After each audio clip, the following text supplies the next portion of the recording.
When my son was about 4 years old, we lived on the east side of Los Angeles, and we went to a lovely church in an area called Glendale. It was Easter morning, and we had just sung the joyful Easter hymns and celebrated our Lord's defeat of sin and death for us. And then my son ran out of church, and he beelined it to the garden because, of course, that's where the egg hunt was. Easter is always a joy for a family, but the busyness of it, the getting ready, the obligatory family pictures, the brunch plans, can all lead to the day feeling like you're bouncing from one place to another. It can be hard to remember just why we're doing it. The flowers, the brass, the beauty, and of course, the egg hunt. I'm sure we had gone to brunch somewhere that morning, and we were driving home, already a bit worn out, ready to kick back and relax. And that's when my son, 4 years old, made his first theological claim. I'll never forget it. He said to me, "Dad, Jesus conquered death so that kids can have fun." Jesus conquered death so that kids can have fun. It took me a second to figure out how he would put these two thoughts together, Jesus conquering death and kids having fun, but then it hit me. I realized that he had seen the egg hunt as the practical outcome of the Easter service. Jesus is risen, so therefore we get to search for candy. Kids get to have fun. Now, unfortunately, I was a seminary student at this time and had a lot of big ideas, and so I probably responded to his theological claim with something a bit doctrinally dense, like, "Well, son, Jesus became incarnate because we as humans had turned away from God and turned towards ourselves as God, and so he came to take on the consequences of our sin and to bear them for us on the cross so that we might share in his righteousness." All true, but I said this, of course, to a 4-year-old who had the boldness to make this kind of claim, a big theological claim about God. He had been thinking deeply. And so on one hand, yes, there is more to say about Easter than what our little theologian offered all those years ago, but I still think he has a strong point, and I'll return to that later. But the other issue with the statement is related to a deeper problem that we have with Easter in general.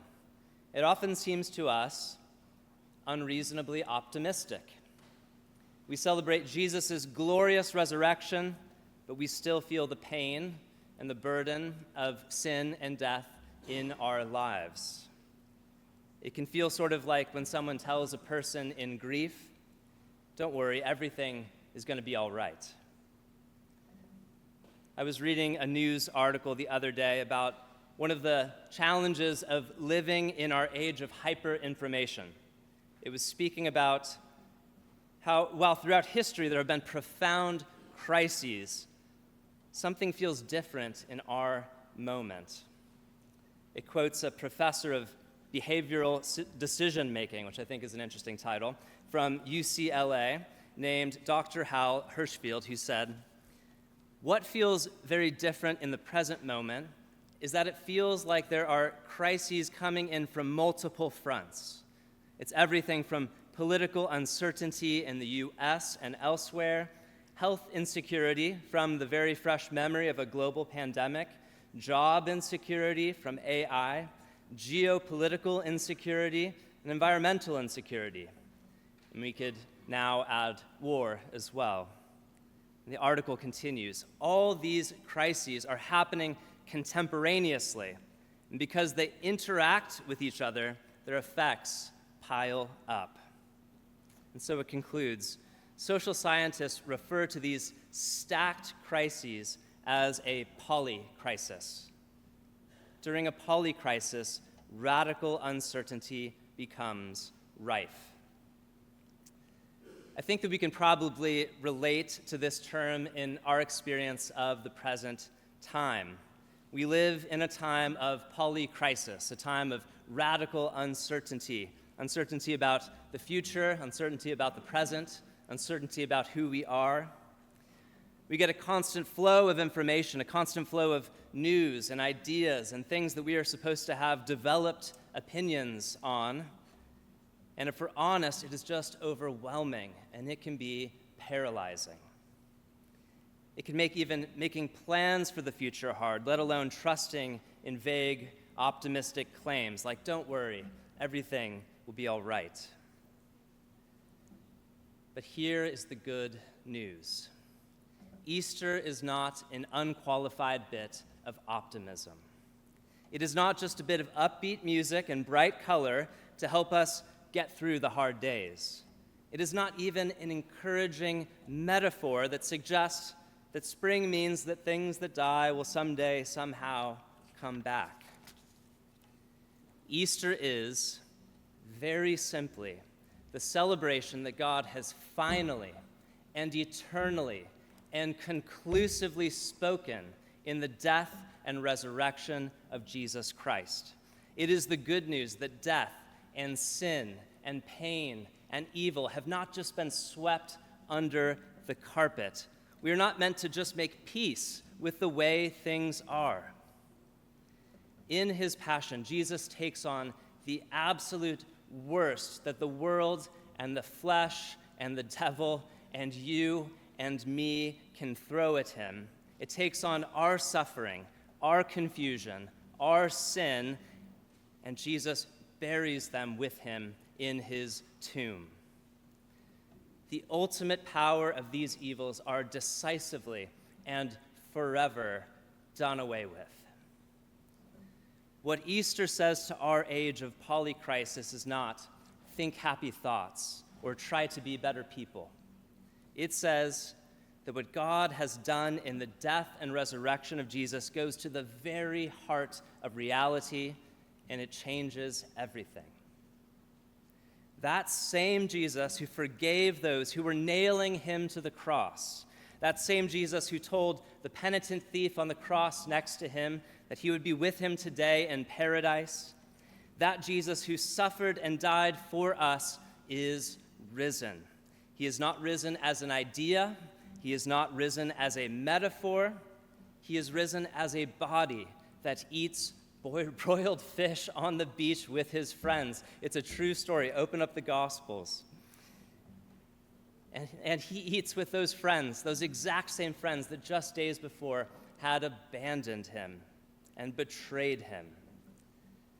He returns to them. He returns to us, not with vengeance and retribution for our failings, but with restoration and forgiveness. What does this mean for us? It means that just as St. John Chrysostom once preached, forgiveness is risen from the dead. What a wonderful declaration. Think about that. When you're ready to doubt whether God will forgive you, forgiveness is risen from the dead. God's raising of Jesus to everlasting life means that the polycrises that are our lives are no match for his power, for his forgiveness, for his endless love for us. Your broken relationship, your fear of the future, your struggle with sin and its consequences are no match for God's resurrection power, because you are dead to sin, you are dead to fear, you are dead to hopelessness, and you are alive unto God through Jesus Christ, our Lord. In our gospel, we hear that an angel spoke to the women at the tomb on that first Easter morning. These women who had been through their own life-shattering crisis. And he says to them, "Be not affrighted. Don't be afraid. Ye seek Jesus of Nazareth, which was crucified. He is risen." As St. John Chrysostom says, forgiveness is risen. This is the good news today. Christ is risen and fear has given way to joy. Christ is risen and forgiveness is the last word. Christ is risen and death is destroyed. Christ is risen and kids can have fun. Maybe that last one is a bit silly, but it is precisely because Jesus has conquered death, because his forgiveness is assured, because he has freed us from slavery to sin and made us children of God, that we are given the freedom that we were made for, the freedom that is the life of gratitude, a life grounded in our sure and certain hope that God has sealed for us in the resurrection of his Son, Jesus Christ. So I'll leave the last word this morning to our little theologian. Christ conquered death so that kids could have fun. Alleluia, Christ is risen. The Lord is risen indeed. Alleluia.